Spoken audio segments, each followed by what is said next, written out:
Bollywood is also obsessed with चाय। जैसे एक सॉन्ग है, गरम चाय की प्याली हो, ये आप सबने सुना ही होगा। वैसे ही बहुत सारे सॉन्ग्स चाय पे बने हुए हैं। चाय एक इमोशन है बहुत सारे लोगों के लिए। बहुत सारे लोगों का दिन भी नहीं शुरू होता है चाय के बिना। तो let me spill some tea for you guys. चाय के 3000 से भी ज़्यादा वेरिएशंस है और बहुत सारे कंट्री में टी कल्चर का सिस्टम है।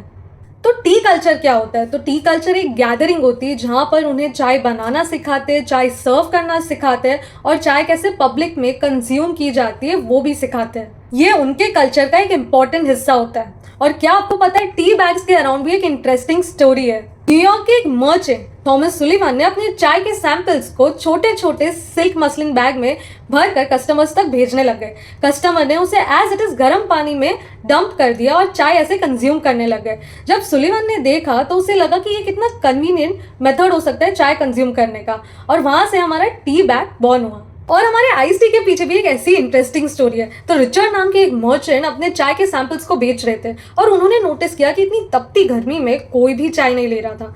तो उन्होंने उनकी ब्रू की हुई चाय में बहुत सारा आइस डाल दिया और उसे नाम दे दिया आइस्ड टी, और वहां से हमारी आइस टी बहुत हिट हो गई।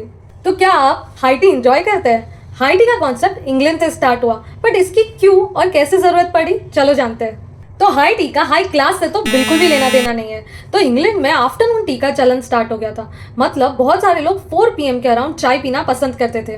बट जो वहाँ की वर्किंग क्लास थी वो अपना मील लेट आफ्टरनून या अर्ली इवनिंग्स को लिया करते थे, दैट इज अराउंड 4 PM। तो वो अपने खाने को चाय के साथ पेयर अप करने लग गए और वो मोस्टली बार या रेस्टोरेंट्स में अपना मील कंज्यूम करने लग गए जिसके टेबल्स एक हाइट पे होते थे। तो वहाँ से ये हाई टी का कॉन्सेप्ट स्टार्ट हुआ है।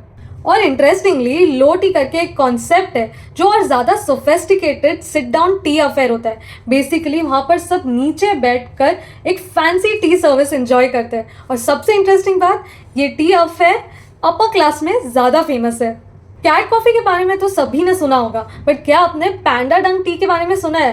तो बेसिकली आप डायरेक्टली पैंडा पूप को कंज्यूम नहीं करते हैं। इसका फर्टिलाइजर टी क्रॉप्स में यूज़ किया जाता है ताकि उसके फ्लेवर और फ्रेग्रेंस को एनहांस कर सके, और ये one of the most expensive teas में काउंट किया जाता है। अब ये वियर टीज के बारे में बात हो ही रही है तो मैं एक और वियर टी के बारे में बताती हूँ, that is bug bitten tea. तो इसमें बग्स को डेलिबरेटली टी लीव्स खाने देते हैं। हाँ, आपने सही सुना। बट ऐसा क्यों? तो बेसिकली जब ये बग्स टी लीव्स को खाते हैं तो एक टाइप का केमिकल रिलीज करने में मदद करते हैं जिसका नाम है टर्पीन्स। इसकी वजह से वो चाय में एक नेचुरल हनी लाइक स्वीटनेस आने लगती है और उसका अरोमा और फ्लेवर एनहांस होता है। डोंगफंग मीरिन और eastern beauty tea is one of the example of bug bitten tea. और लास्टली चाय की चुस्की, ऐसा हम बोलते हैं, राइट? बट कोई भी खाना या पीना अगर आवाज करके किया जाए तो उसे बैड मैनर्स कंसिडर किया जाता है। बट चाइना में लाउड स्लर्पिंग करके चाय पीना is a way to show respect. ऐसा माना जाता है कि उससे चाय का स्वाद और एनहांस हो जाता है। तो आप मजे से चाय की चुस्की लो और उसके असली स्वाद को फील करो।